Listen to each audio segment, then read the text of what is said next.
we can provide that information to the pathologist and OMI so they can try and make a determination of what the manner and cause is. And I think that's important for OMI also.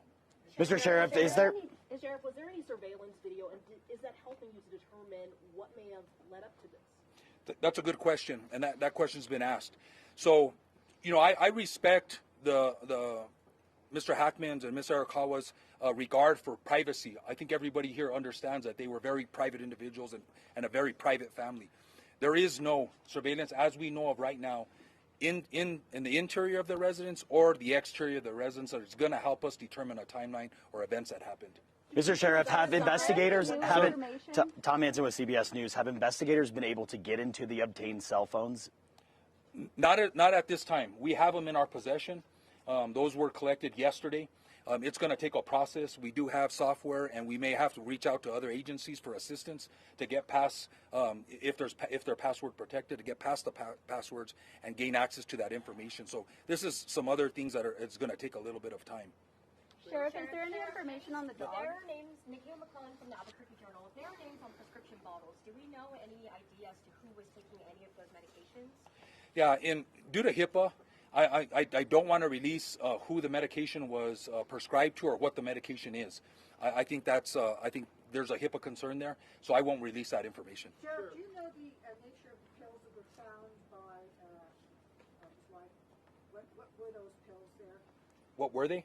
Yeah, I think I just answered that question. I think I stated I'm not going to release the actual medication or who it was prescribed to due to HIPAA questions. Sir. On the carbon monoxide part of it, is that what the pathologist told you? Does that rule out carbon monoxide, or is it possible it kind of dissipated from the body and you weren't able to find signs of it?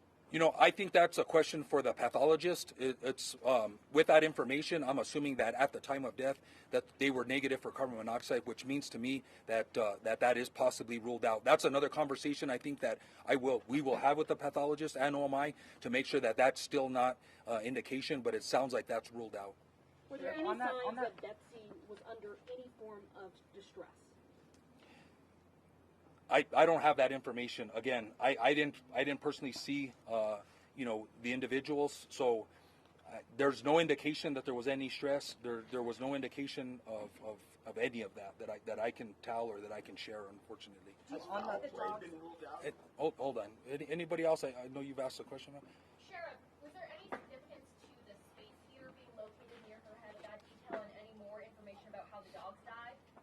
No. I don't think the space, now that we've ruled out carbon monoxide, unless there's something else that comes back in the toxicology report, that we have to look, we're going to look at everything, right? We have photographs, we've documented everything that was close to the body in the room, then we'll look at that a little closer. But right now, there's no indication that has anything to do with it. Were you able to determine whether they fell or not? Like, was there any trauma evidence on the bodies to suggest a fall? No, I don't think, there was any indication that again, there was no trauma indicated on the body. I'm assuming if they would have fell or, injured themselves or a head injury or brain injury, that would have been discovered by the pathologist. So I'm going to say that they weren't. Just to follow up, you saw the sunglasses and the cane on the floor, according to the reports, and that would seem to go against that. That's up to the detective and OMI to work out. Sheriff, I'm gonna take two more questions, and then that's gonna be it, sir. Can you say what the space heater was powered by? Was it a gas powered or electric powered space heater? I don't know that information right off the top. On the timeline, Sir. How long do you think we'll have more concrete answers of what happened? Again, we're waiting for the autopsy results and the toxicology. The doctor, the pathologist, shared that information, which I think some tests were expedited. And so she shared that information with me because she thought it was relevant to the case and important for the public to know. I don't know. I don't know when the cause and the manner will be determined officially, or when the toxicology results come. I'm assuming the pathologist will wait for the toxicology to come back, so that'll help her make her decision on what the cause and manner is. But it could be months or 3 months or longer, in my experience. One more question. When was the last known contact with either Betsy or Gene? Again, that's been one of our challenges because of their privacy. So one of the challenges is trying to determine that timeline. I think the event of the pacemaker gives us an idea, But we're gonna sift through the cell phone records. We're gonna go through the planner.